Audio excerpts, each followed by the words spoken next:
are going to do something so strong and so bold, but we can't take a chance and pick the wrong president. We can't pick a woman who is totally embroiled in scandal for her whole life. Whitewater. No, think of it. Whitewater.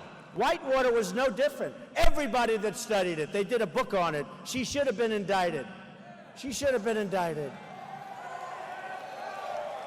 How about, wasn't it the cattle futures? The cattle futures, right? Where her numbers went up, like she made a massive amount of money in like 1 week. And guys that do this professionally all their lives, they've never made that. The whole thing is a scandal.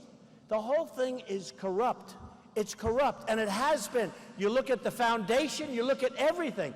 It's been so bad for so long. We can't do that. We can't get involved in that stuff anymore. And honestly, it's true. She'll say hello to people. She disappears for 5 days. I don't disappear for 5 days. Tomorrow I'm going someplace else. I'm all the time. All the time I'm going. We need tremendous stamina. We need tremendous strength. And this is women, men, you know what I'm talking about. We need strength, we need stamina, and we need smarts. We don't need just a tough person. Because I know tough guys. I know tough guys. I know tough people. And tough is no good. Tough is no good without the brain power. You need the brain. You need the brain. But we need the toughness too. We need General Patton. We need General Patton. I mean, our armed services today are so politically correct that a guy like General Patton, who is a vicious, ruthless, horrendous human being, who cursed and spat and it spit in people's faces, who cares? He was great. And by the way, his troops would go to hell for him. His troops would go to hell, Mad Dog. His troops would go to hell for him. Or we need General Douglas MacArthur. In the history of West Point, one of the greatest intellects, and he was a totally different type, but he was a guy that only understood winning. That's what he understood. We don't need these guys that I see on television all the time talking about ISIS is very tough. ISIS is tough. There's 60,000 people. We got them through horrible planning. That whole thing with Iraq, again, got to be given points.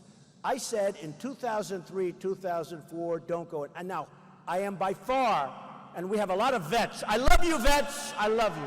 A lot of vets. We have a lot of vets in this room. And we're going to take care of our vets. We are going to really take care of our vets. You know, we put in a plan recently. We're going to take care of our vets.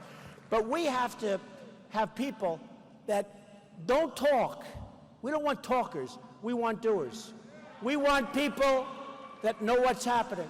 I see on television all these generals, they're talking about, yes, well, then we're going to do this. I see Obama a couple of weeks ago. We are going to send 50 men to Iraq or to Syria. And then he said, where are we sending those men, by the way? Why would a president, or, I didn't say it.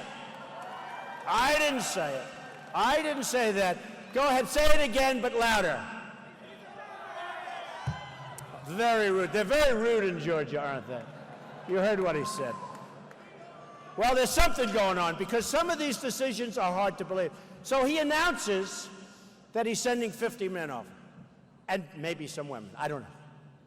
But he's sending 50 people over, our finest. Why would you do that? Why would you say anything? Because now they're being hunted. Now they've got targets on their back.